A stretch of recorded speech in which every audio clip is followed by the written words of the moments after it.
We don't want to go to another war with Iran. We don't want to be the launching pad, the launching base for another American adventure in the Middle East. And yet at the same time, the agreement, the forces agreement with the United States states that the American forces are in Iraq to secure Iraqi airspace, to secure Iraqi government against attacks.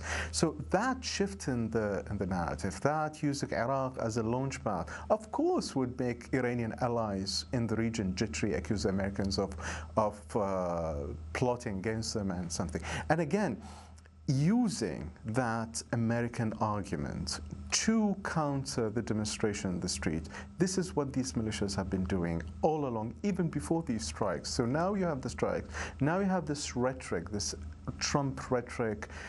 You know, can I tell you a small joke? You know, every single demonstrator I've talked to in the squares in Baghdad, they pray, they tell me, they wish, they pray that Trump would never utter a tweet regarding Iraqi politics, because they don't want to be part of this Iran versus America narrative. It is Iraqi demonstrations against the Iraqi political system. The militias want to make it as if it's targeting Iran, and now the Americans are using these demonstrations for their own, you know, whatever, pressure on Iran.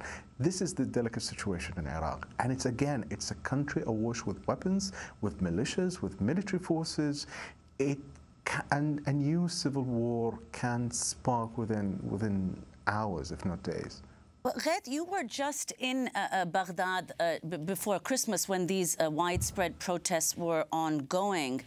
But now, given the U.S. airstrikes, very quickly before we conclude, are protesters concerned now that their demonstrations will be viewed as pro-American because they have been anti-Iranian?